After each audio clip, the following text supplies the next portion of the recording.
Lord, please guide our conversation, give us discernment, and open our hearts to any new information that you see fit for us to hold. Thank you, Lord. Amen. Amen. Okay, so today's conversation, we're doing kind of like a little lighter conversation because, we've been kind of going ham on these super ideological, psychological things. So I'm kind of doing a thing that will kind of blend the two into pop culture and reality. So we're talking about the hero's journey, how we recognize it, and how it goes into our everyday life. So I'll go over just by giving the hero's journey was originally coined by Carl Jung as what he recognized most stories and myths fulfill. And he related it to the reality of people and how all of these myths and stories are actually subconscious. They're a part of a collective subconscious of humans that tell us a story and how to live, basically. So I'll go over the individual steps of the hero's journey, and then I'll give an example of a common one, and then we'll go around and see if we recognize it, and then we'll go into the more psychological aspects of the hero's journey. So it's a 12-step literary process. That's what I forgot to say as well, is that the hero's journey is so prevalent in myth and stories that the literary community has adopted it as a legitimate structure for storytelling and writing. So step one is the ordinary world. This is your everyday life, the farmer, the water collector or whatever. Then it's the call to adventure, refusal of the call, meeting the mentor, crossing the first threshold, tests, allies, enemies, approach to the inmost cave, the ordeal, the reward, the road back, resurrection, and return with the elixir. And the elixir is being like the power that you obtain through the journey, whatever that is, right? So I think one of the most common hero's journeys in pop culture is probably the original Star Wars, right? Luke Skywalker starts off as a moisture farmer on a desert island, and he gets the call to adventure. Originally, it is he wants to be a space pilot, right? He has these dreams and aspirations of doing something greater, and then his call to adventure is, of course, you're a Jedi, you need to do all these things, right? And so if you go step by step, of course, he refuses the fact that he's like, no, I can't do that. I just live this lowly life. Then he meets the mentor of old Ben Kenobi, XYZ, various tests, various things, right? And so also Harry Potter is another one. Iron Man is another one. I mean, it's almost these it's so prevalent that you can almost apply it to any myth, story, or legend, right? And so I'll start with Jay because he already has an example, but then we'll go around and just see if we can think of examples. And even with those 12 steps. Real quick, what was the elixir? What did you say the elixir was? So the elixir is the power or what you obtain through the journey. Oh, right? I see. Okay. And so Carl Jung refers to it as going into your unconscious, conquering your unconscious, and coming back as your true self, right? And so that's the elixir. And a lot of people find this to be the hardest part of the hero's journey. That a lot of times people don't accept the call. They remain sheep, right? Other times they accept the call. They go through the trial and tribulations. You mean in real life? In real life. Oh, okay. They go through trial and tribulations. They know what they need to do. They know what they need to bring in order to realize their true self. They know that they need to bring this elixir or these personality traits or whatever have you into the real life, and they're unable to do that, right? So it's that's what's considered to be the hardest part. In Iron Man, for example, if we've all seen Iron Man, it's the moment when he has the press conference at the end and he's like, I am Iron Man. you know, because he has fully encapsulated his ability of, he knows who he is. He is both Tony Stark and Iron Man, right? Whereas before he was battling with his self-conscious of, am I an arms dealer? Am I this? Am I that? And he's worrying about all these other things. Ultimately, he returns with the elixir of, I am Iron Man. I am done with my hero's journey now. And I remember last week we talked about that the Iron Man trilogy is also an overall hero's journey, because one of the steps is the fall, right? Where you think you're conquering the tests, you're meeting new enemies, you're defeating the dragon, but you fall, and now you're roadblocked, and now you almost have to restart the journey, right? And so that happens when he gets defeated by Whiplash in the second movie. He has this crisis within himself where he has to determine if he is actually what he's going to be, right? So it's like the first journey where he's like, I am Iron Man. The second movie, he loses that. So Jay, you had a pop culture reference. Yeah, I have Lion King. It actually follows that 12 steps pretty to the T, I think. Mm-hmm, for sure. Because he loses his father, blames it on himself, goes out into the wilderness, becomes a mature lion, but raised by a pig and a meerkat. Right. And like that's who he was, you know, And just chilling out there. And during that same time frame, just to add on to what you're saying, that's when he interacts with the hyenas. Right. He interacts with That's Scar, the enemy, right? The enemy. So that's friends and enemies, right? Yeah. And the threshold, like going into the adventure, was him entering the jungle, right? In Narnia, the threshold is literally a threshold. It's literally them going from their life in England to Narnia. Same thing with Harry Potter. Harry Potter is in England, and then he literally passes through a threshold into Diagonally? Right, where now the train station. where now he has to now go on the adventure, because if you don't cross the threshold, you'd never answer the call. Yeah, no, I think the threshold in Lion King was the thorns that he had to cross. Yeah, exactly, like the literal threshold. Whoa, that's crazy, dude. They literally follow this to the T. I think one of the pop culture references that continuously loops this over and over and over is Dragon Ball and Dragon Ball Z. And dude, and it's played out, bro. Oh, it's dude, like it's the same. Dragon Ball. It's the same thing over and over, and like the threshold, right? It's the power levels, right? Like they're trying to reach Super Saiyan and Super Saiyan 2 and 3. And now they're god. And now they're like godly, but there's still other thresholds, and it's continuously the hero's journey looping.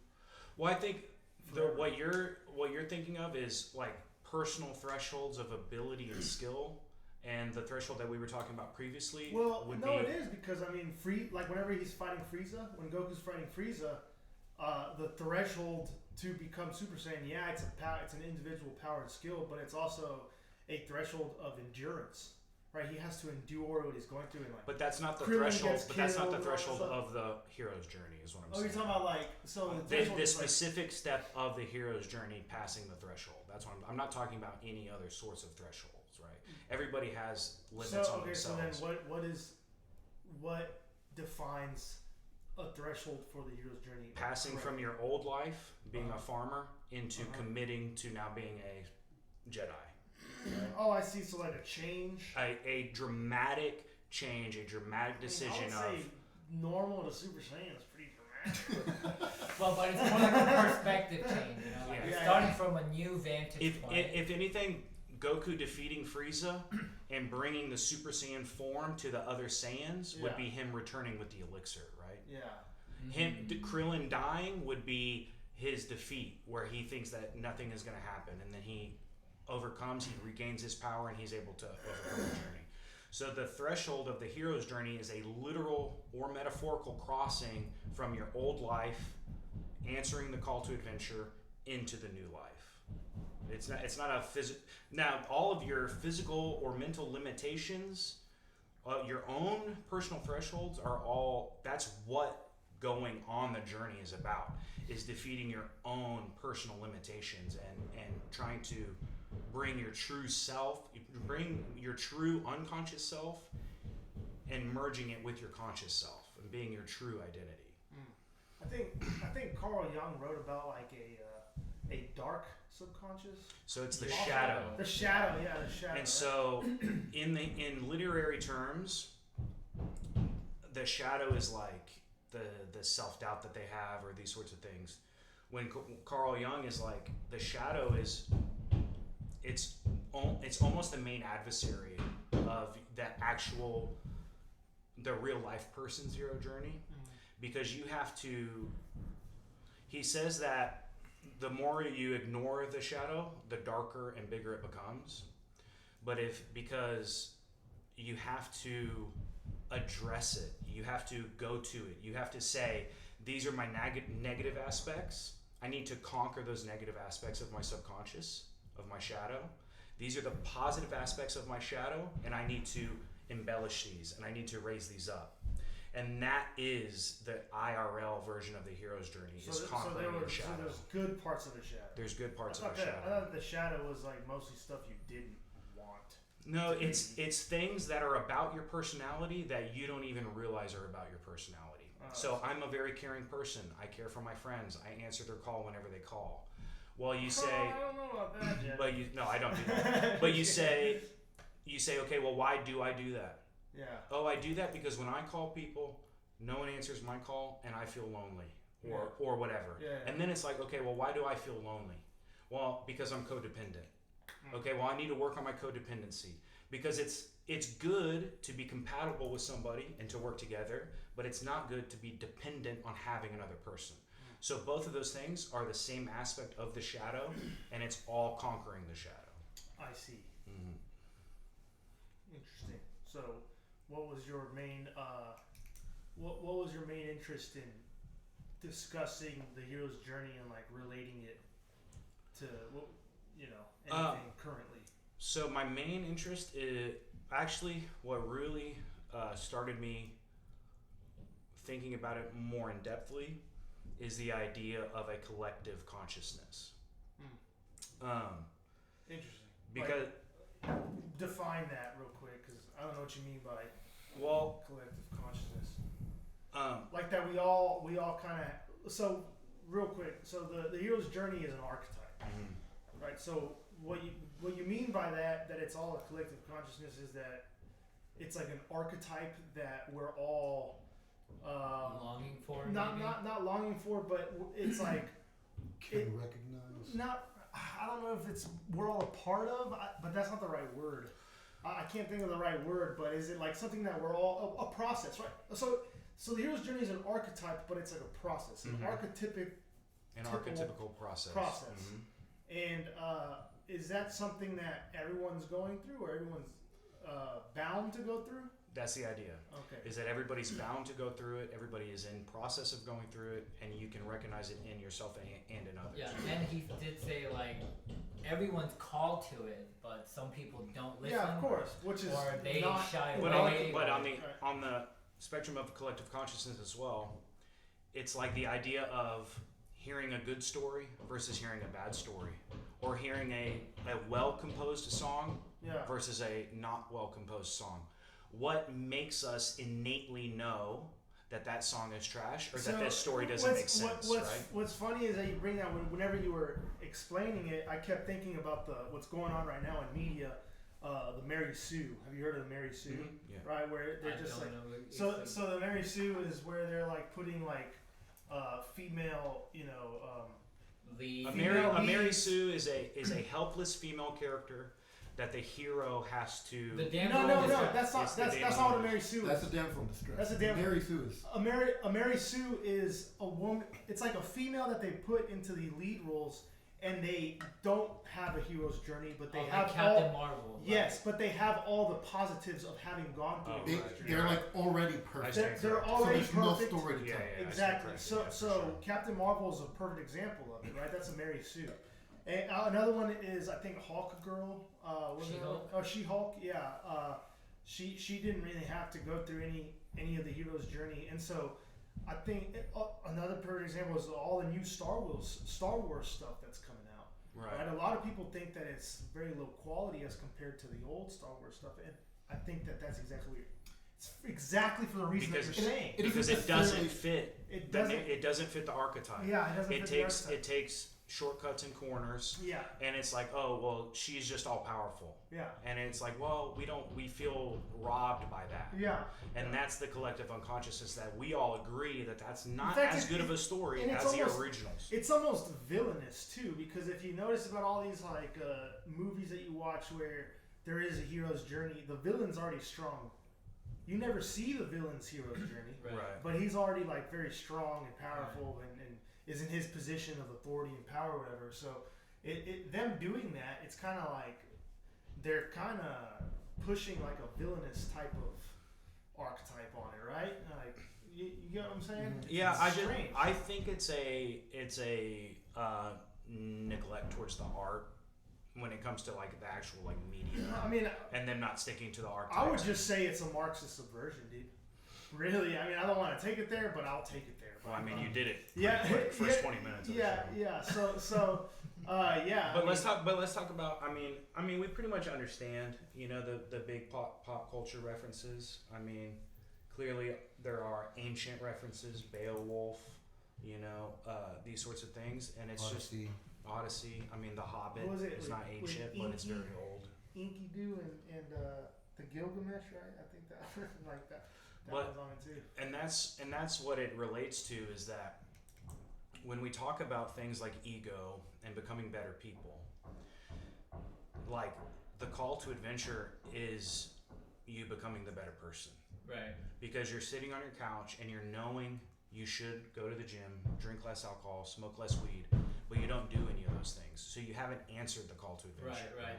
The act of you stopping drinking, working out, that is the adventure. The threshold would be you joining a gym, doing these things, starting a routine, you know what I mean? Gaining your power, meeting friends at the gym, meeting an adversary that might be a PR you can't obtain or something like this, right? And so in that aspect of it, that's when Carl Jung's shadow comes into play, because we really have to be like exceptionally introspective to see our unconscious flaws and our unconscious boons and raise our boons and subdue our flaws. Yeah. And that's the part of the journey. And then the fall is inevitably when you lose yourself. You go on a cheat day that turns into a cheat weekend that turns into a cheat week. Permabulk. Permabulk. So you go on. Fall back into alcoholism. Exactly.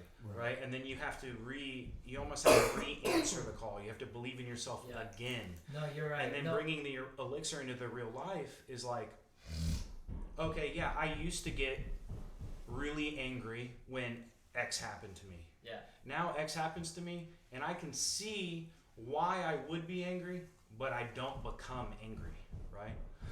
Or knowing that Y happens, and I get exceptionally giddy and excited, but still you need to cultivate the boons just as much as you need to manage your flaws. And it's the hardest part is the answering the call. And then it's bringing the elixir back. It's maintaining. It's keeping your power. It's you know what movie would be perfect to illustrate this is Jet Li's Fearless. I don't think I've seen that one. Oh, bro, it that's perfectly. That's deep cut though. That's deep cut. It perfectly. And he's poisoned at the end. Yeah. Well, spoiler alert. So guess I'm not watching that. If you haven't seen Jet Li's Fearless, you should, because it's really good. It illustrates this exactly like perfectly too. It's very good. Very good movie. And I think what's tough in real life is that we have to continually. There's a lot of micro heroes journeys. Right. No. In literally every aspect of life, like in a story, like you go through that and then it concludes. Like it concludes, right? But for us, it's like an everyday thing. Like you can't slack. I mean, you can slack. It's just that you have to be courageous and self-aware enough to like keep calling back. You have like 20 heroes journeys going at once. No, literally, dude. It's like 20, 30 heroes journeys all at once, dude. And I'll speak to this too, because like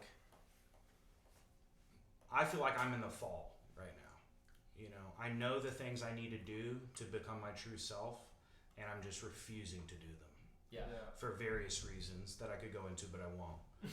But I know that I need to not drink as much. I know I need to smoke less. I know I need to start going to the gym because I have done all those things because I answered the call. Right? Yeah. Because my call was committing to a woman that I was friend zoned for like 5 or 6 years. You know what I mean? Her not giving me the time of day at the end of the day, and me deciding that I needed to do something for myself. I had my call to adventure. I joined jiu-jitsu. I met my mentors. I started training. I got myself better. You know, I met adversaries there. I met friends there. All these things. And now currently, I'm finding it exceptionally difficult to regroup and bring that elixir back into the real life. Yeah. The elixir of, you know, who I know I can be. And part of the reason is, and I was explaining this, and I don't know if I've shared with a couple of you guys before. When I was a child, I never wanted to be funny. It was not something that I set out to do. I wasn't trying to make people laugh. I made it a defense mechanism for myself, right? And now, in reality, I regret that I can't take, not that I can't, that I don't take things seriously as they should at certain times. That I'll crack a joke when it's not necessarily appropriate, right? Mm-hmm. Things like this. Or, you know, I'm the funny guy, right? Like, I'd never wanted to be known as the funny guy, right? So that's part of my shadow that I have to look into and evaluate. Right. Because having humor and having comedy is a very positive thing. For sure. Relying on it for social interactions or this sort of thing is a very negative thing, right? And so that's one of the things that I've really been battling with as of late is, like, when I told you to take your hat off in the middle of that conversation, that was just a knee-jerk joke that just came to my tongue and I spit it out, and I regretted doing it because we were having a serious conversation. No, but this is him doing it right now, bro. Perfect example, bro. So here's the thing. Here's the thing about the humor. So like, I didn't really like you. It's not like I was setting out to be funny, but I just thought that humor just made everything just bearable. Right? Like, and then over time, I don't rely on my humor for social interaction, but I do see how powerful it is for everything. And like, one of the things now, I don't do this, okay? But are you sure you don't do but everybody's side-eyeing each other. Humor is a very powerful manipulation tool. Right. 100%. It's very, very powerful, and I've noticed it. But you know, that's whenever I was like, humor isn't just something that, you know, you kind of just have to be dishing them out like that, you know, as a defense anymore, or to make things bearable anymore, because it's like it's like a very weird tool that you have. Yeah. You know what I mean? And that's, now obviously I joke around a lot, but whenever it's time to get serious, then I'll be serious and all that stuff, you know. And if I have to use it in order to maneuver a social interaction, then of course. I mean, I have great capability of being serious. Yeah. I just don't tap into it. I don't do it very often. Why I find not? Because what is it that'll make it easier for us to take that call seriously again? Like, what do you think we need? I mean, what are some tools? What we need, the tools are recognition. Our understanding what's keeping you from it. Sure. And that one of the things as well is, like, you're not just battling yourself and your unconscious, you're battling the social constructs. Yeah. So now I'm the funny guy, right? I go to work, I work someplace for 5 years, I'm the funny guy, right? I'm not having a funny day, right? I'm kind of just having a day, right? Now everybody's like, oh, Jevin, what's wrong? Oh, what's wrong? What's wrong? It's reinforcing the fact that I have to be the funny guy. So you have to battle that aspect of it as well. Well, you did it to yourself, though. Yeah, of course. Right. But that's the thing, is that, okay, you recognize the issues. Yeah. And instead of getting deterred by the difficulty of it, You embrace the difficulty of it, and you see that, just like I said, the positive aspects of humor versus the negative aspects. Yeah. And well, I mean, so like in the case of like a lack of reverence, like if you aren't able to revere the things, conversations, and places and times that you're supposed to be, then of course it would be a problem. But if that's your way of being, like if you bring joy, right? That's a gift and a blessing, right? God gives you the ability to bring joy to others. You know what I mean? And so if that's your way of being, and there are times where I guess you're not doing that, and people are asking you what's wrong, I don't think that should make you believe that you should reinforce I think a bad behavior. I think the thing is, like, are you doing it for the service of others, or are you doing it to like cope with a bad day, or like to get away with certain things? You like you said it's a great manipulation tool, Yeah. right? And you could use that for the good in service of others, or you could do that to raise yourself up. Yeah. Well, So- but what I'm saying is, like, if people are asking like what's wrong, and there's nothing wrong with you, you're just not in the clownish mood, right? I'm not so sure that that's like reinforcing bad behavior, right? Like, well, I don't. What do you mean? like because you said that reinforces you to entrench yourself, right? Further in the negative aspect of it, right? It further, not necessarily bad behavior, Yeah. but it helps entrench you in who you currently are, Yeah. right? I Which may see be bad. It may not be bad, but when you're trying to make changes and people are like, "Why are you changing?" Period. It doesn't matter if it's for good or bad. I see. Those questions are things that you have to conquer, Yeah, right? yeah. Those are challenges in and of themselves, Right, because right. socially the people around you are wondering what's going on. Do you think that you should change being a joyful person? Me personally, Yeah, like I mean, if you're a joyful person typically, and you're not now, you're becoming not a joyful person, and people start asking you, why are you changing, and your response is that I'm becoming better, right, in some form or fashion. Is the elimination of the joyfulness of you better? well, but that's the whole idea of cultivating the boons and getting rid of the negatives. It's being the funny guy, but not for the wrong reason. Exactly. Right. But It's still being joyful when joy is to be had, right?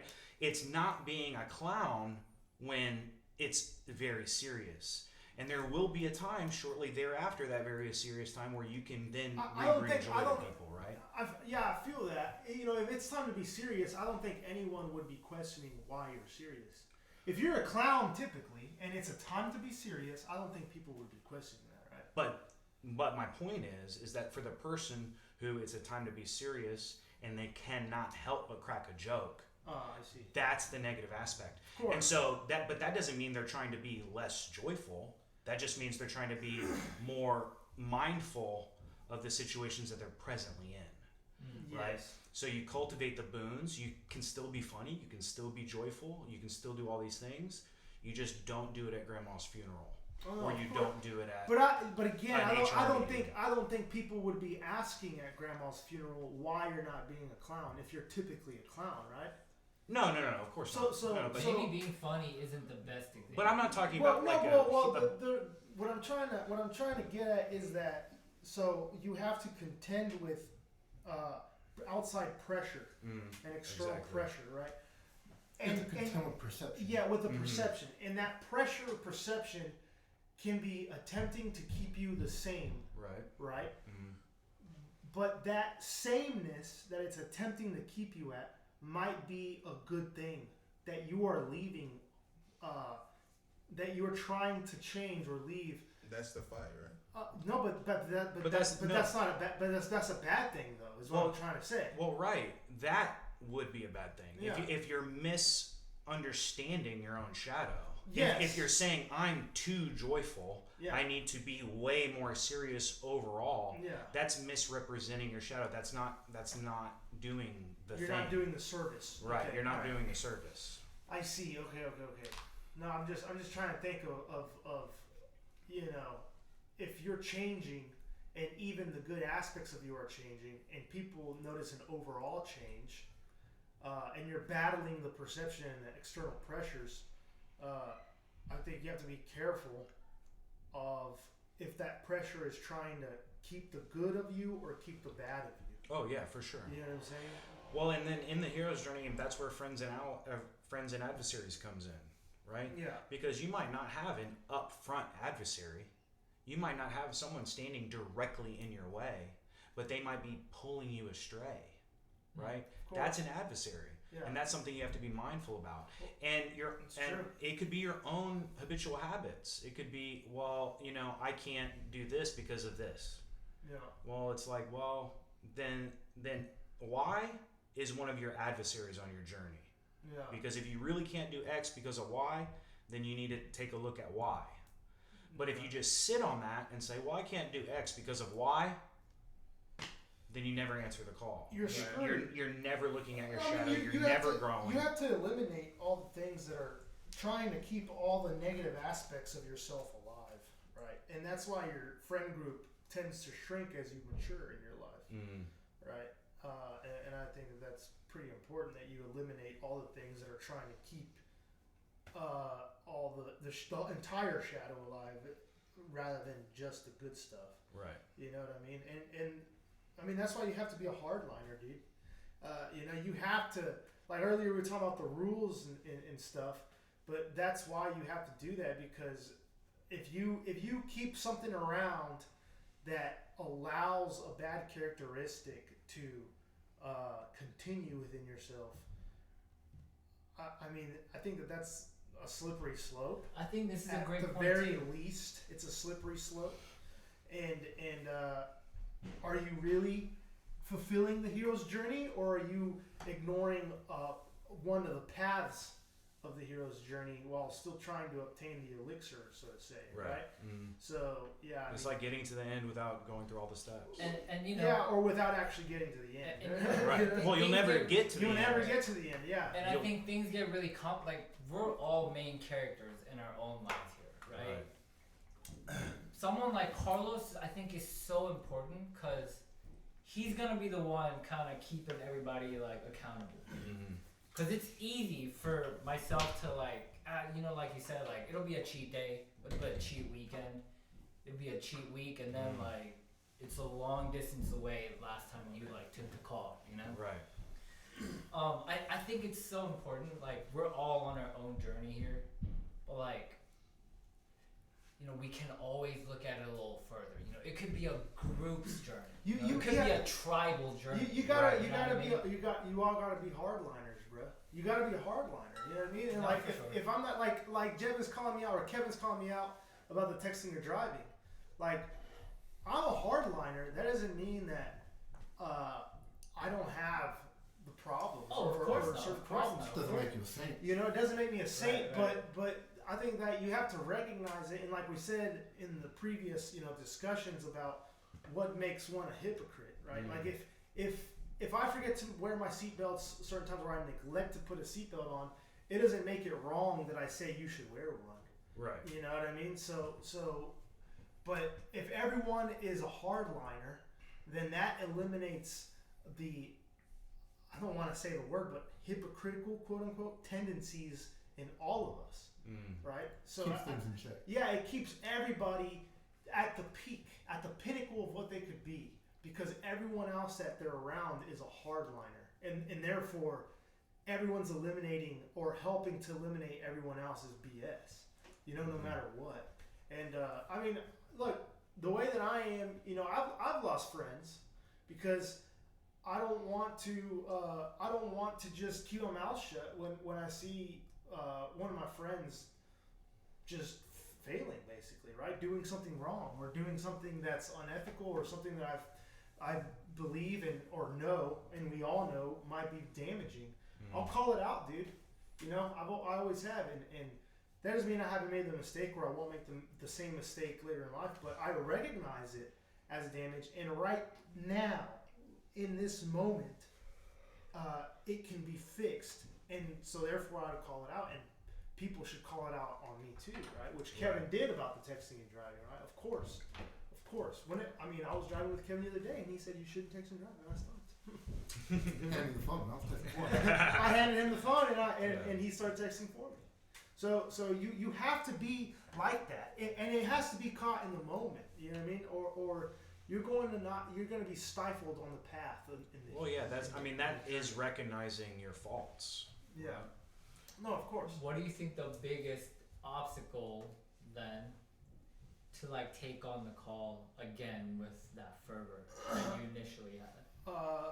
The biggest to do it all over again? Yeah. Well, right. because have you ever gone on a road trip and it seems a lot shorter going than coming back? No, it's shorter coming back home. You think it's shorter coming back? I think it's shorter going back. Yeah. Really? Oh, it always feels shorter. Interesting. To me, it feels shorter going. That is interesting. Because I've already seen everything, and so I think that might be one of the reasons why it's harder to accept the call again, because you've already experienced it, and now you're in a place of like semi-complacency. Mm-hmm. So have y'all seen the movie Pumping Iron with Arnold Schwarzenegger, the bodybuilding? So there's a part where they're laying at the beach, and the guy says that the wolves are always trying to get to the top of the hill, and the wolf at the top of the hill isn't hungry, right? The wolves that are trying to get to the top of the hill are hungry, and that drives them. Right. And Arnold Schwarzenegger says, yeah, but whenever he is hungry, the food's already there because he's at the top of the hill. And so that's it. It's like there's no need to crawl the hill because you kind of have the elixir already, in a sense, right? Yeah, I mean, before accepting it again. I would argue what causes it is the fear of change. Because I think I've been there 100%. I know what I need to be doing in order to make my life correct. But how? I'm just how do you not. fear it? I'm just not willing, right, to let go of the comfortability of not following through. I mean, it's always the lazy. It's I was lazy. gonna say it's lazy. It's beyond. beyond lazy. Yeah, it's like another level of lazy. It's like lazy all throughout. It's lazy and maybe fear of change combined. It's being comfortable in the zone you're at. It's not crossing the threshold. Yeah. You know, it's being complacent in your current realm. But why are you complacent? Go ahead, Austin. Yeah.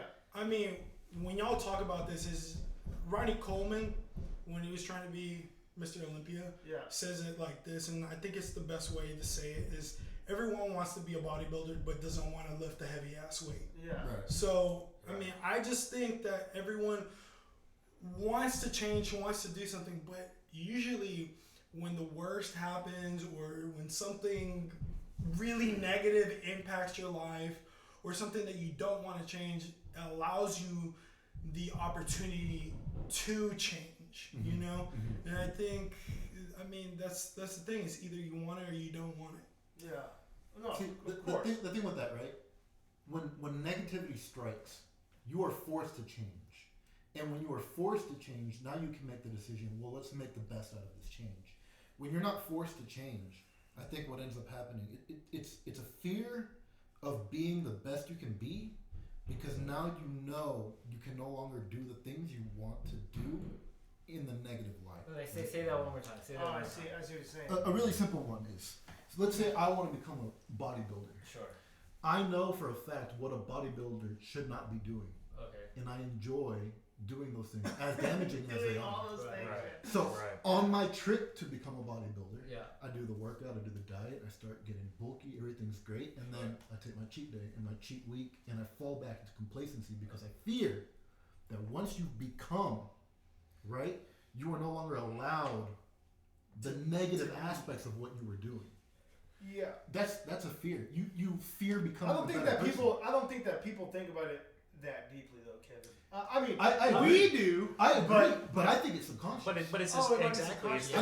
It's the collective subconscious. That's why you said It's the idea that Luke Skywalker is now a Jedi. He can never go be a moisture farmer again. He's a Jedi now. you know? And so crossing that threshold of becoming a bodybuilder, if you really wanted to become a bodybuilder, you can never go back to living the way you were living. Yeah.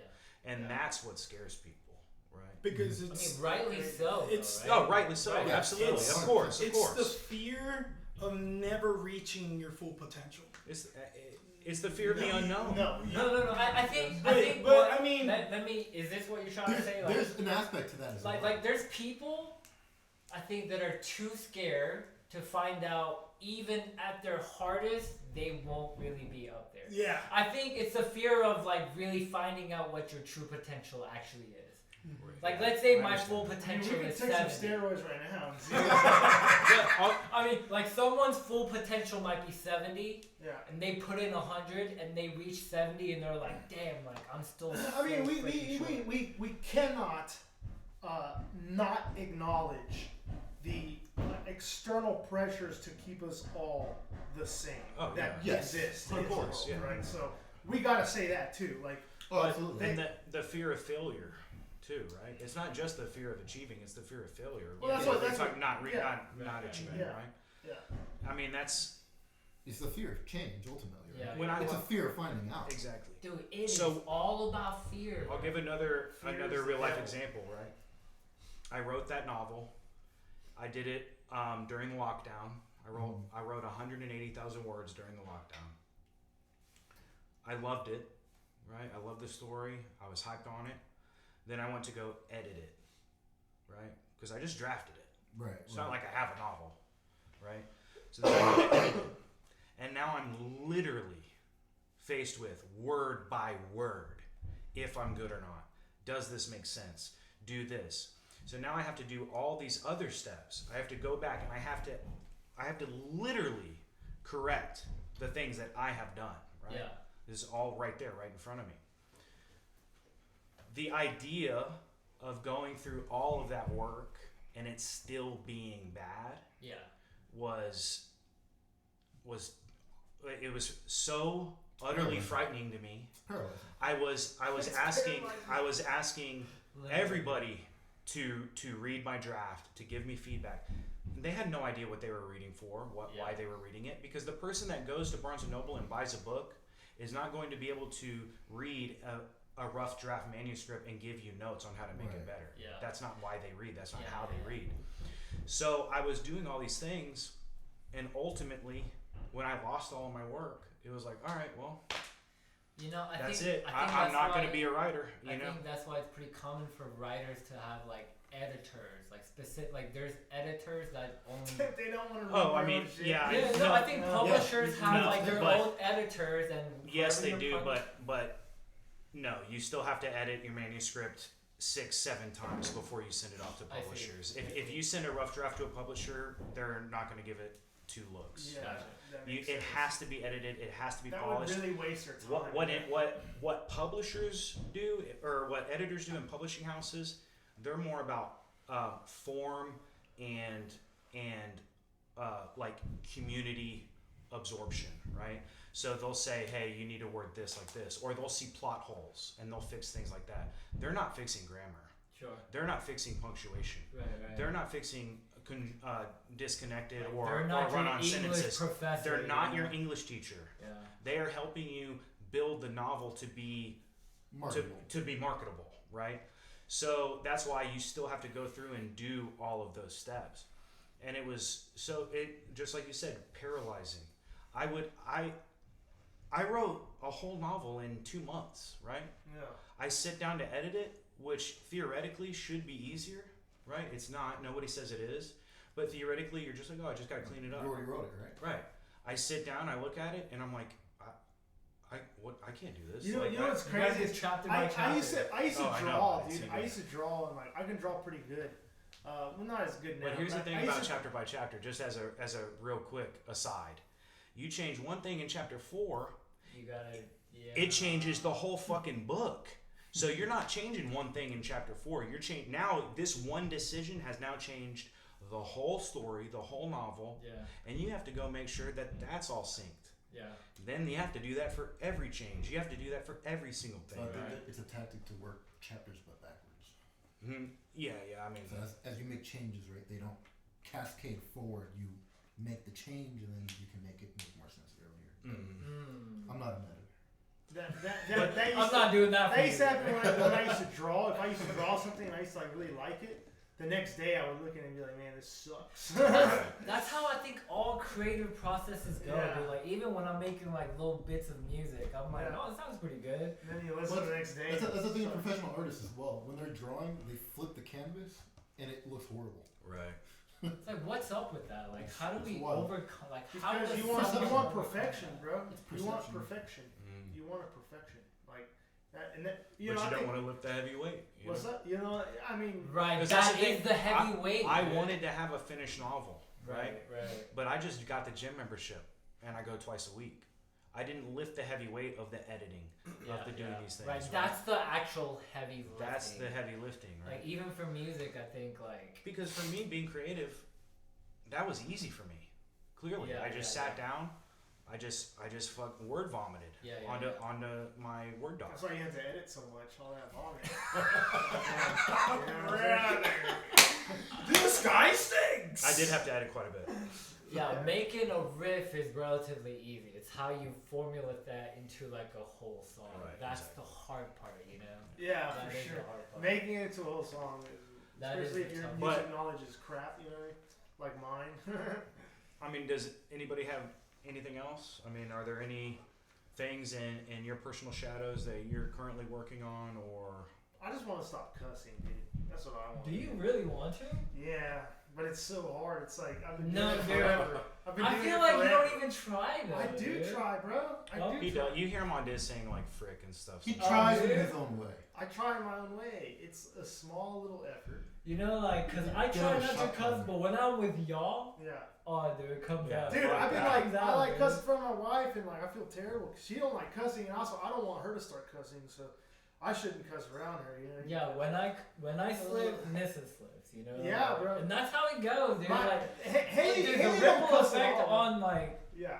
it's like, dude, it Yeah, goes it's across nuts. everywhere. Bro, because dude, it's like that's why they say like you are who you're around, right? Like that's why again why it's important. You need to be around hardliners, bro. You That's got why we you keep have you to. around, bro. That's, that's why you gotta be nearby hardliners, bro. People that aren't gonna put up with nothing, no flaw. Right now, that doesn't mean you have to be perfect around them because people understand your flaw, but you gotta be around people who are like trying to, you know, identify something that's up with you. You know, whenever it rears its ugly head, and they try to. You have to have your Check Han it. Solo. You have to have your crew. You have to have the other people around you that are on their own sure, hero's for journeys. Yeah. You cannot be on a journey and you can't cross a threshold That's why if the parents are people so around important. you You know what I mean? have not crossed that threshold. Yeah. If they are perfectly complacent with being who they are and living it in their life, then those are not the people that you can bring with you on your journey because they will not accept your change. Right. I mean, do you have like? I mean, I'm sure we all do, but how bearable are people to you that never offer you like a critique without you ever having to ask? How Like beneficial are they? no, yeah, like do y'all find that to be a valuable person? Are those valuable I think people? so. I think Those it are- depends If they're a confidant of mine, Those are called acquaintances. Those are No, acquaintances. but Those are even, acquaintances. but let's say you ask them for like something or like and they Feedback. give you a solid, great feedback with, but Yeah, only but you asked, right? sure, but like they still have something to offer. You just have to go for them and ask. I see. There's a level of that, right? It's I mean, that's anybody comfortable- though, bro. That's literally anybody. No, but some people give crappy advice though. So now we're basing, I guess, their value to your life on how qualitative their advice might be. Of course, dude. Like that means they have their senses intact. if like, you they have their somebody principles, spouting advice at you like all the on some time, dimes right, and twos right. and just saying some nonsense, then Yeah, that dude, don't you matter. That I mean, the anyone advice has can- to be applicable. Anyone can do that. Prerequisite has to be like it has to be good advice, whether it's It's asked asked for for or or not. Yeah, of course. I mean, okay.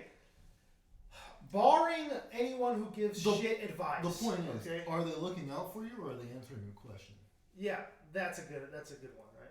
I think if they're generally giving good advice, knowing who you are and the advice is like catered to you, I think that would be. That's great, right? That's great. But that's not a friend. That's an acquaintance that you have to ask. Maybe. At some point, you would hope they'd be friendly enough that they say, "Hey, here's some unsolicited advice that is as good as the advice I gave you." Whenever you did ask, yeah, that's what I think. So I think that it's important to surround yourself with people who are, as Kevin says, Tell you the truth. tell you the truth, give you quality advice, tell you, and Without tell you the asking. truth without you asking. Well, Especially when you don't want it. Let me give another example That's fair. of knowing something I need to stop doing and I refuse to do it. And not only do I refuse to do it, I go out of my way Not to do to it. Paying reinforce taxes, bro. being I able feel to do you. it. No, and it goes towards the conversation of having a friend that gives unsolicited advice. Yeah. Every time I smoke weed Yeah. on our Discord calls, Who? Carlos calls me out on it. What? How? Good. All I ask Good. is what that sound is. Let That's me all. be serious. That's Let me- literally all Let me I be ask. serious. Go ahead. What this sound is. Yes, you're asking, but what you're doing is you're drawing attention to something you know I'm doing that you know and I know I shouldn't be doing. Okay. Okay? Okay. So that is a good friend giving unsolicited advice that I appreciate. However, I go out of my way to mute my mic and hit my bong in peace without being harassed. Now you're Now- making now him you gotta even catch more him when he guilty. mutes. But that's not his fault. Yeah, no, it's That's not. my fault. Right. But I That's do it in my- that lighthearted manner, No, Jen, exactly. to not mess with you so much. No, and I appreciate and that. it's funny every It time. is funny. Not every time. It's funny. But my point is that I'm so entrenched and I'm so crutched up on having this as a relaxer or whatever that I go out of my way to ignore sound advice. I go out of my way to mute my mic, But guess smoke what? weed in peace, and then I All come the back to the group. times that I've ever said, "What's that sound?" All the times that I've ever said, that was me sprinkling seeds. Those are seeds. Those are all just seeds. It'll Yeah. bear fruit in And the future. someday, those seeds are going to become a plant. And they bear will some take the fruit. And he's gonna. That's what I'm. Yeah. And he's going to get the machine. Or Carlos, this could be the thing too, is you could be the person who does give the same advice, but your friend doesn't hear your advice, but you have somebody like Carlos. If Carlos says something, then it's good advice. But you're just basically saying the same advice. Yeah, but I wouldn't say some BS. Like for example. For example. You don't need a for example. We get it, bro. You're building off of the example that I just did. I didn't have to go say all my friends give me shit. You know what I mean?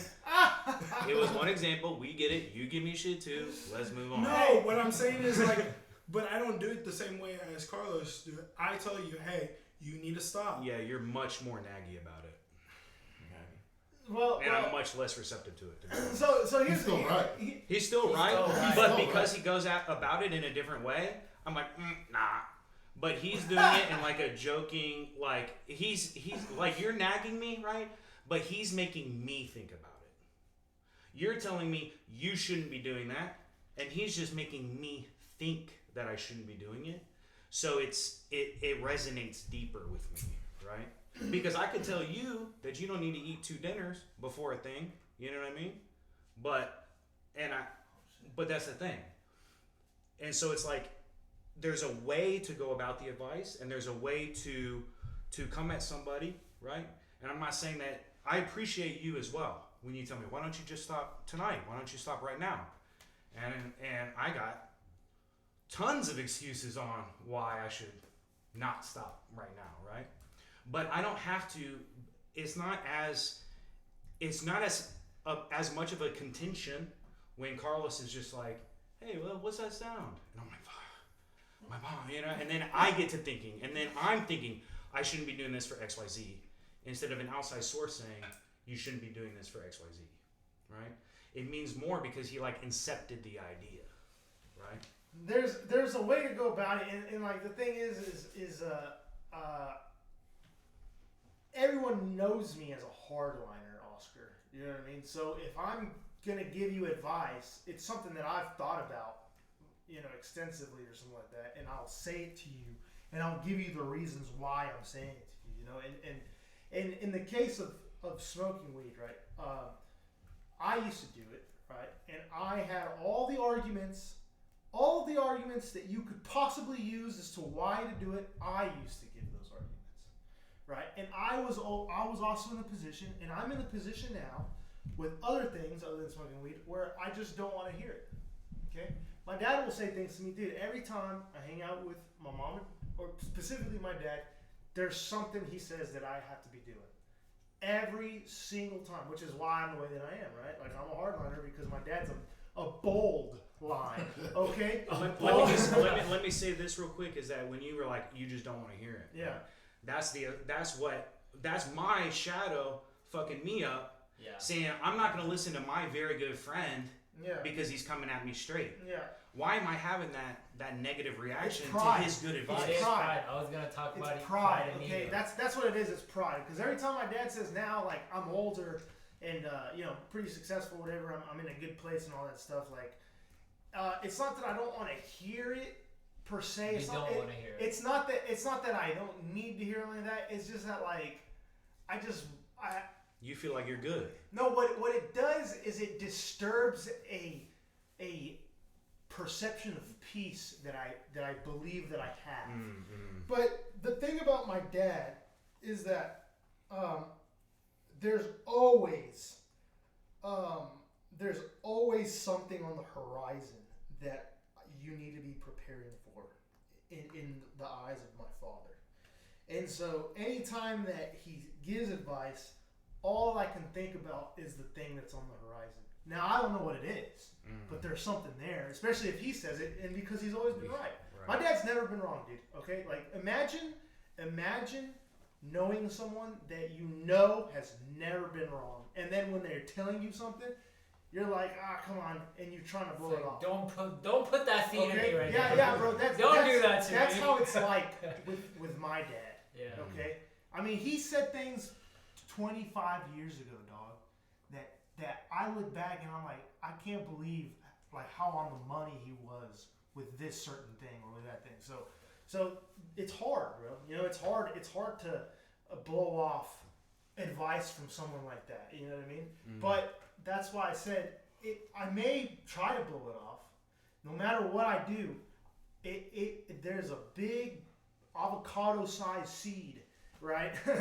that it plants. Right. And eventually it does sprout, dude. And then you have no choice, like how Kevin said. You either do it yourself, or life is going to force you to do it. Yeah. But because the seed was planted, it plants the tree that it sprouts is willingness, right? That's the tree that ends up sprouting and I guess what is it called? Flourishing is willingness to do that thing instead of waiting for a life to make you do that. It's a homework without a due date. The later it is, well, it can't be worse. But there's no due date. There's a due date. No, of course there's always a due date. Oh, there's always a due date. The thing is undisclosed. Undisclosed due date. But the thing is those seeds that were planted from good advice make you at some point finish it before the due date, as opposed to never having gotten the good advice. You end up having to do it the night before the due date, right? So that's missing the due date. Yeah, or missing the due date, right. Or missing the due date, bro, and being late. Right. So no, that happens, dude. So I mean, you have to swallow your pride and either make the change that you don't want to make, right? But we're all just so damn comfortable here. And everyone's so damn comfortable. And I think part of the issue too is that everybody wants to achieve and everybody wants to get there, but there is no. That's the paradox of man, though. There's no getting there. And so this other book series that I'm reading right now, like one of the main lines that's repeated throughout is life before death, right? It's journey before destination. It's you take pride and you enjoy the journey because the destination is going to be what it is. So you have to find the joys and growth throughout the journey before you get to the destination. You have to enjoy life because death is the final goal, basically, while we're here, you know. And so the hero's journey is just that. It's a giant journey. Once you're done, there's always going to be those other aspects of the shadow that you can contend with and that you can compete with. It's an infinite hero's journey. Dude, the winter is coming, dude. Many- That's such a good line, bro. Many- Winter is coming. You many, better fix shit right now. So I mean, I don't know. Like, is it ever gonna? I mean, No, I we're wonder. never I wonder done, when bro. you're an old man, like, you know, we're in I our do- 30s, 40s. Ask yourself that about your father. Yeah, when you're an old man, yeah, but like my dad, like, so I like, think when all the you're kids old, are out. You know what I mean? I and think all when that you're stuff. old, that's when you're like, there's actually your life is starting to bear more like fruit. Yeah, Like now, like you're an adult, you're doing your own thing, you're married, you're about to have a kid. yeah, You know what I mean? Like Yeah. I think when you're older, that's when you're actually seeing the fruits of the labors that you put in yeah, decades before. yeah, for sure. I think that's what being old is kind of like. Yeah, I mean, I think that's well represented with like grandchildren, Right. right? It's even like then. it's like the grandchildren are a personification, right, of the fruit of the grandparents, of their work, I guess. Everything Right? they've bore out. Yeah, everything they bore out, which is why grandchildren are such a gift for a Right. grandparent. Right. So yeah, I know I could definitely see it that way. But in terms of like an individual man, right? Because we're all gonna be men. What is it gonna be like? You know, we're having this discussion now, right? What's this discussion look like in 30, 40, 50 years? Yeah. What's this gonna be like when we're really old? Like Carl Jung, when he came up with this, he was an older man, right? What are the challenges that we're going to be having? Like, what's the depth that we're going to be able to peer into when we're old? Is something that I'm pretty curious about. But that's the thing too, though, is that if we don't take the journeys today, then Well- we'll be peering at the same shit. Oh, today. of course. I'm speaking with the presupposition, I guess, that we did most of the work, right? We did take the journeys. I think Yeah. there'd be two things you would look at well later in life. One is, are you keeping the path? Yeah. And did you pick the right path in the first place? Well, I I think think that being a Christian, you know what I mean? Like, Well, sure. I would But say like, that. like one of the things I was saying, right? Bodybuilding. Or maybe Yeah. you want to be like an NFL star and you're hitting hard and you're doing all your training. Yeah. Well, now you're in your 60s and you've got brain hemorrhaging. Like, did you pick the right path? Of course. I mean, yeah. There's that. There's injuries, right? Physical injuries. Yeah. And things that you'll look back on that. But it could be shouldn't any have done. number of things, right? Oh, of 'Cause course. There can be Of course. like You drank too much coffee in your youth. creative outlets that maybe weren't necessarily healthy for Yeah. one's conscious as you aged, right? Yeah. It didn't materialize into whatever healthy aspect you wanted to have in your older age. Yeah. And that's kind of a thing it's like an in retrospect kind of thing. Yeah. I don't know if we have the wisdom Is there to is be there able is to there any do that now, but is there anything like in the hero's journey like that? It's interesting to talk about the process of like the hero's journey, like the archetype, without. I mean, is it acknowledging that? Do the heroes typically know that they're on a hero's journey and there's elixir to bring back at the end of the journey, or not? Do they know that or not? Well, they say the hero's journey is the journey of everybody's life, Yeah, right? First it's separation, initiation, and then return. but Those three. but we don't know what the elixir. No, you it don't. is, No, you right? don't. You don't. Per se. I mean, that's why. Unless I mean, you go on the adventure. if you're watching, like you said, when you reference like Star Wars, on Dagobah, when Yoda was on Dagobah and Luke, he told Luke to go into the cave. Yeah, Now, if you read like Joseph Campbell, he says, the cave that you fear to enter is the treasure that you will seek. So Yeah. when Luke went into the cave, he had to face himself, which, like you said, what Jung said is you have to integrate the shadow into your personality, into your consciousness. yeah, Right. It's not something separate from yourself. So you can see it as you going against an adversary, or sometimes the adversary is staring you like right in the mirror. You could be the problem. That's what leads to the complacency. That's the part of yourself that you I have think to. that is the common adversary is actually yourself. Yeah, it's yourself. For sure. Doubt, right? Is that what that You know, is? this is our favorite movie. Well, yeah, you know there's you look at the Count of Monte Cristo. Yeah. You remember his journey. Oh, absolutely. You know, that Excellent. resonates. I've with, never seen it. Oh, bro, you have to. yeah, Someone best watch movie it ever. for Best sure. movie ever, You yeah. look at It's so funny. Real quick, resume, but whenever me Don't and Bruce were spoil talking about nothing. movies, no, we're not. I was like, what's your favorite movie?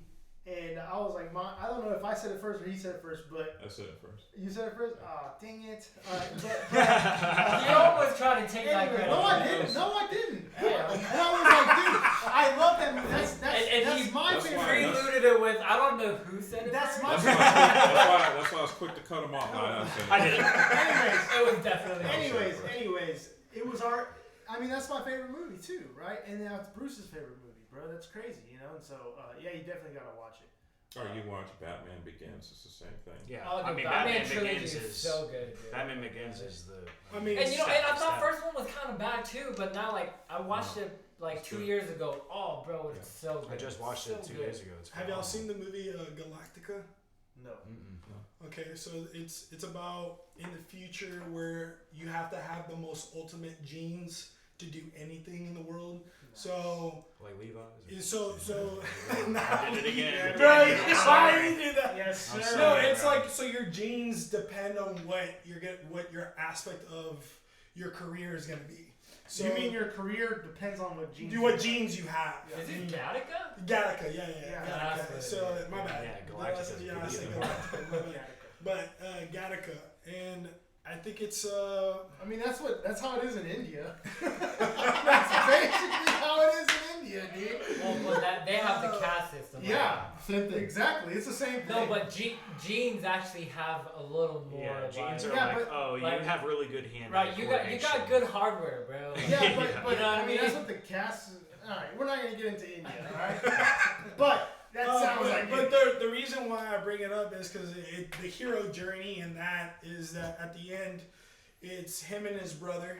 Yeah. His brother has the best genes, and he became a detective, and he's the one who's taking him away from becoming an astronaut, which was something that he always wanted to do, but with his genes he can't do it. So he had to steal somebody else's genes to live out his Damn.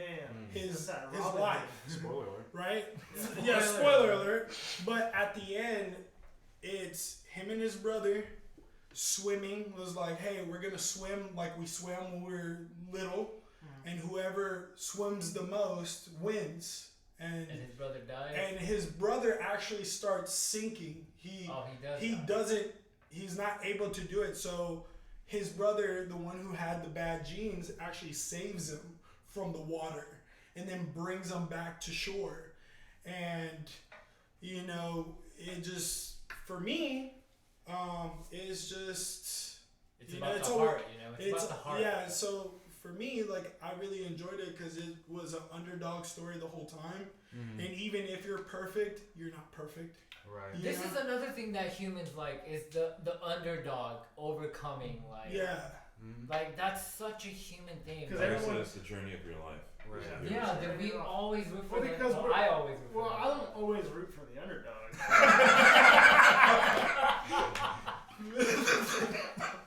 I mean, Sometimes the underdog's down there for a reason. but I think it's because I think that we either consciously and subconsciously recognize that there's always someone better, Right, for sure. right? And so we and like is rooting for the underdog, like while you subconsciously and consciously recognize that there's always someone better, is you rooting for the underdog? You basically Rooting for yourself. no hoping that you Right, can right, best yeah, the for sure. people who are better. For sure, dude.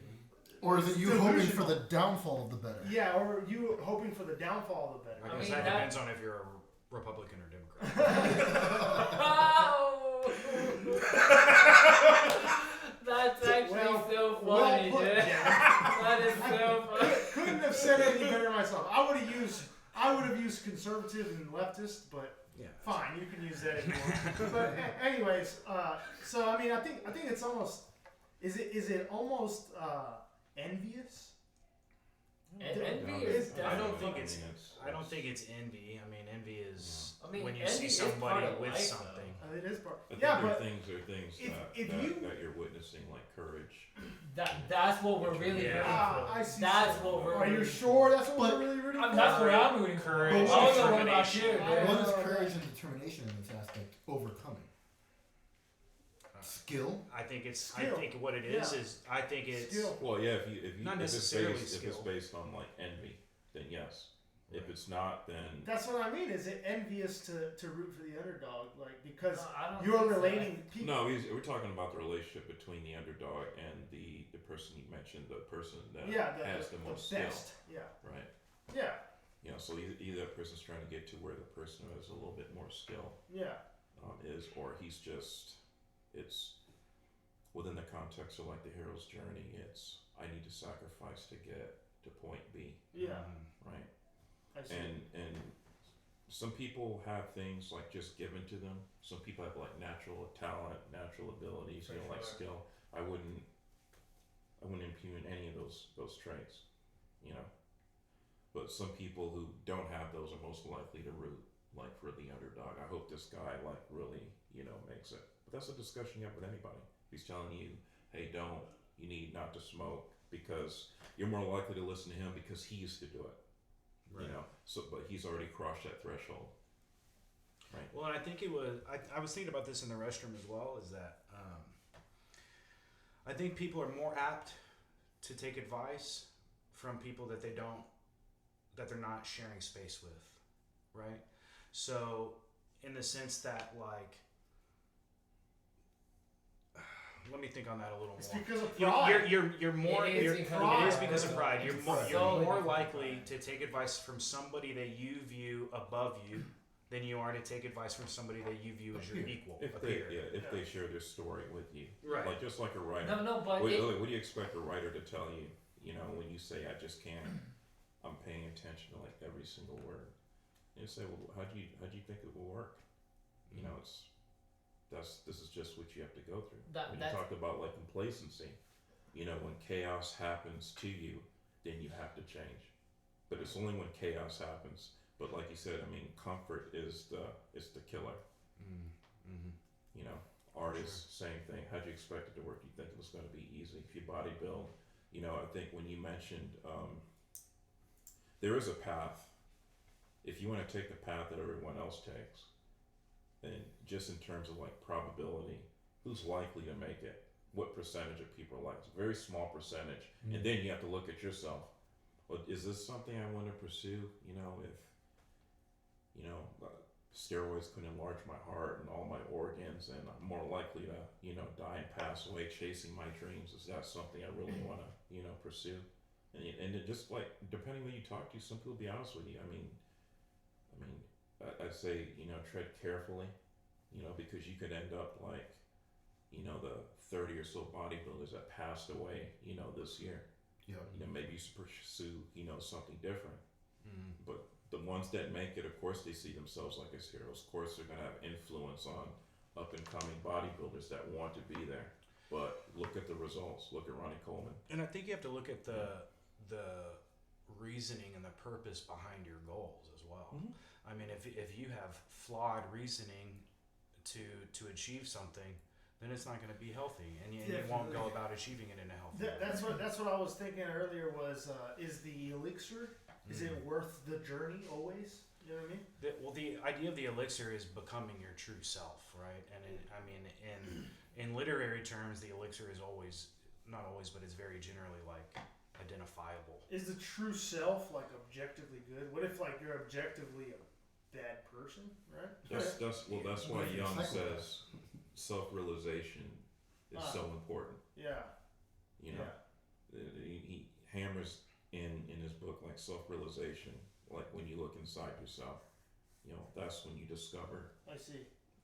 Oh, okay. This is the person I need to become. Okay.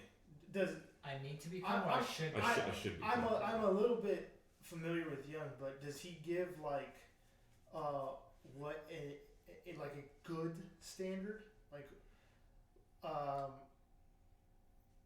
does he ever give any standard for what someone should aspire to be? Like that's objectively good or no?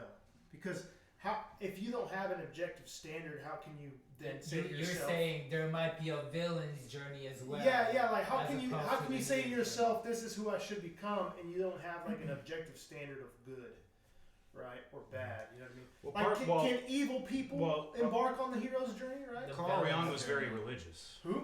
Carl Jung? Jung Oh, was yeah. religious, so Yeah. He's a Christian dude? so a lot of his Brother. studies were based off of that, the moral goodness Yeah. and being able to give back to your community and doing these sorts of things. Yeah. So I think he did have a very baseline of what is good.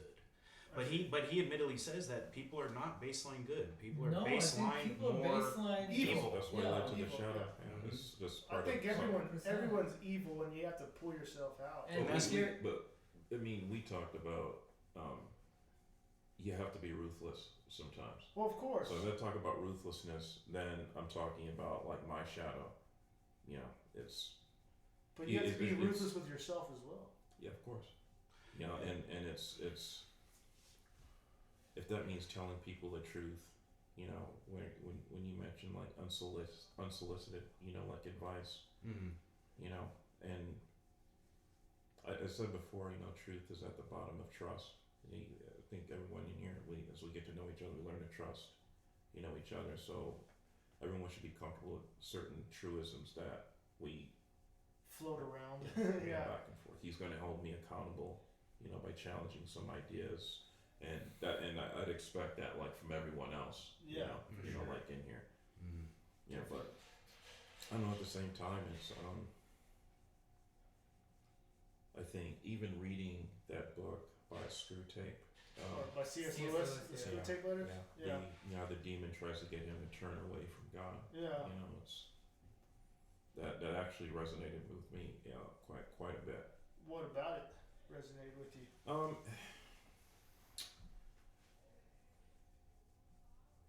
Human beings are amphibians. They're half animal, half spirit.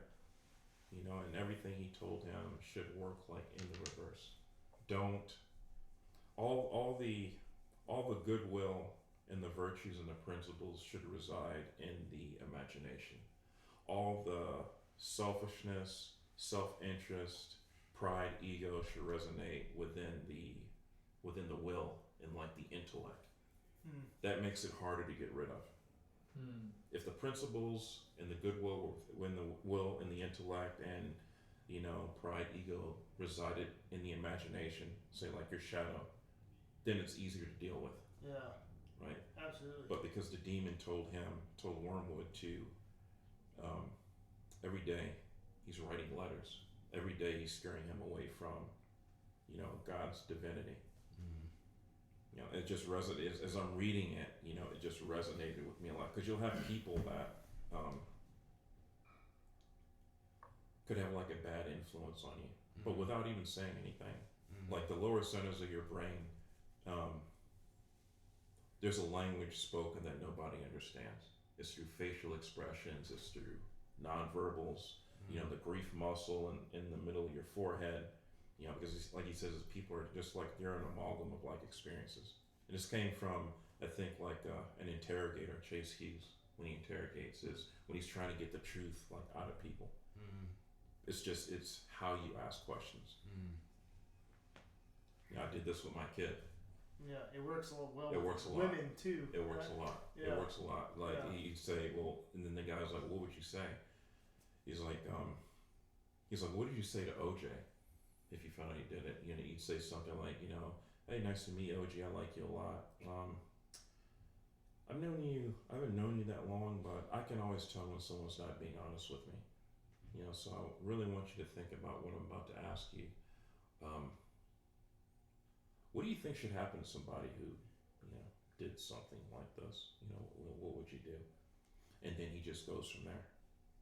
You know, so I'm paying attention to how he responds. If he's a psychopath, you know, then he may say something like, usually I really don't think anything that serious should happen. That would be implied, but it's like hidden behind, say, like the language. Mm-hmm. You know, but I'd ask my son if he stole money, you know, what do you think should happen to someone that steals from you? What do you say? He said I didn't understand the question. You understand? You understand what I said? What do you think should happen to somebody who stole money from you? You know, what would you do? Well, you know, I'd have him, I'd have him pay me back. Would you loan him any more money? And then he thought about it. He's like, yes. I was like, why would you do that? He's like, because I'm a nice person. I must think I'm a nice person. That's funny, dude. Yeah, but I mean, it's.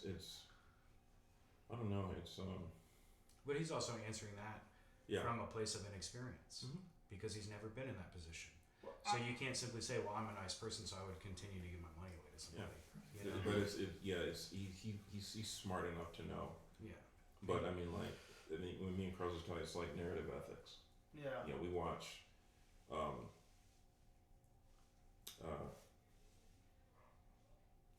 Parks and Recreation. Which one? the freaking movie. I can't even think of it. The Count of Monte Yeah, Cristo? Count of Monte Cristo. Yeah. Oh, it must not What be would your you favorite do? then. You know, because you put yourself like in the hero's role. Yeah. You know, it's like Well, everybody. Jevin frames Carlos and throws and Carlos has to go to prison for like 10 years. You know, because Jevin wants Carlos's wife. Dang, that's crazy, Devin. Negative on the record Can for Carlos can you forgive Jevin if you were to get out? Probably. Once not. you got out. I would do And it you just and the like priest, but I the will priest surely use it for evil. You know and what you I'm meet the saying? priest, remember For what the revenge. priest and the priest Yeah, tells him, you yeah. know, what Is did he this say? the count? He says Count use of it Monte use it for Cristo? good, only Remember for the crime. good. You remember the crime. Yeah, remember don't commit the crime for which you now pay the sentence. Yeah, Yeah. that's right. Yeah. Use the money for good, only for good. Hey, I so said the fucking- same That's the thing. door. Yeah. Yeah, you gotta but I mean I would have said the same thing. I'm gonna use it for revenge. Yeah. You know, surely I'll use it for revenge. No, of course. That's right. And but like you said, when you talk about separation, initiation, return, at the end of the movie, he returned back Yeah. to the prison, or he was at. He's like, I didn't think I'd come back here, but you know, like you said, priest, you're right. Mm. Yeah. You know, Dude, it's an excellent movie. It's the best movie ever. yeah. It's the best movie ever made. Could I forgive? Yeah. I can forgive. It's just the forgetting part. I mean, I can forgive, but I can't forget. that doesn't mean that I just gotta let it go scot free. That doesn't mean you have to let it happen again. either. Yeah, I It's don't like have to let it justice happen will again. be served. Yeah, yeah. I mean, it's crazy, dude. But a friend of mine told me just the other day, the gentleman that he knew of for a long time, really nice guy. Get the shirt off your back, Christian guy. Mm. Really, really nice guy. I guess his girlfriend, wife was been cheating on him. You know, for God knows how long, and everyone that knew him told him, "Hey, you know, I've seen her leave the hotel with so and so." He's like, "No, you know, that's not. You know, she wouldn't do that." Until one day he caught her. You know, I think when he was telling the story, he's like, I think he gets out like in a couple of years. Yeah, he'll Right. get out like in a couple of years. But it was so bad, like the parents didn't recognize what she looked like. Damn. Yeah.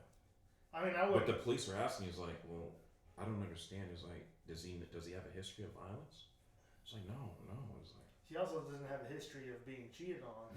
Yeah, so. and a really nice Yeah. guy. He's like, we didn't think he'd do something like that, and you know, it's just like it just shocked like everybody. But I think Young would say that he did always have the tendency for violence. Yeah, that's what I told him. Right. Yeah, it's always there. It's always there. Yeah. Like it, and the fact that, in the idea of your shadow growing denser and darker, is that you not telling yourself that I'm apt to get violent, and not controlling that when it's necessary. Yeah. Because there's a time for violence. It's an interesting detail, you know. He's like he's a really nice guy. He'll give you your shirt off your back, and I mean maybe the guy was using that as a mask to kind of hide that he had the tendency. that he to violence. really, yeah, that he That really he's was an mega angry violent. person. Yeah. Yeah. Right. So So, No, I don't. But no, I mean, maybe I'm not this no, guy. I'm not saying in this guy in specific. particular. But you're saying with some people are. Yeah, that Yeah, some you're people. talking about like the grasp that. Ted Bundys, the Yes, you exactly. know, Yes, Yeah. absolutely. Jeffrey Dahmer John Wayne types. Gacy.